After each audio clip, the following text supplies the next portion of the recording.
You got a similar story to that. I think you've told me before with Courtney Walsh, and he's hit you in the head. Yeah. In the helmet. Yeah. And you can tell the story, but I think you said to him, mate, just bowl on the stumps. What are you doing? That was my last test, and I was in with Damien Martin. Great batsman. He was a very good player, Marto, and a good boy too. And he'd played 5 or 6 tests and hadn't made a 50.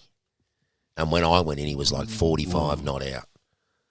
And I went, you'll be right, mate. I'm going to face Carl Hooper, who was bowling spin. Yeah. And the quicks were on Paul, the other end. Yeah. Hooper So was it came. Yeah. And good batter, Carl, too. So I got a couple off Carl Hooper, and then we made a mistake in the running, and I ended up down at the wrong end. And Courtney's bowled a bouncer and hit me right in on the emblem and gone to second slip. And Brian Lara's caught it, but of course it wasn't out.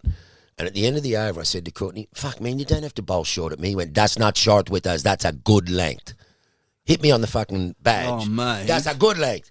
He went, short's over there, and he's pointing 3 feet above my head. I said, just bowl it at the fucking stumps, man. Like, What's wrong with them, Widow?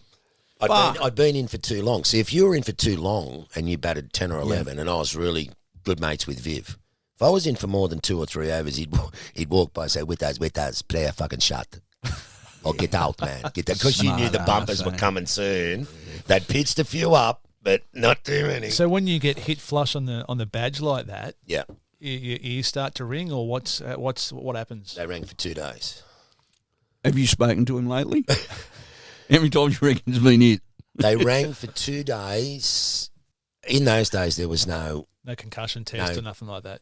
Just come on, change the helmet, ringing already in the head. It hit me right on the forehead, bang, like that. How times have changed, eh? And like, yeah, 2 days. I was probably semi-concussed, but you just in those days you didn't worry about it. I got hit probably 10 times, probably 4 or 5 times without a helmet in the early days. Wow. And yeah, easy half a dozen times playing shield cricket or test cricket got hit. Yeah. But that was probably the big one. Yep. Just went bang, and the sound in your helmet, and then your ears start ringing.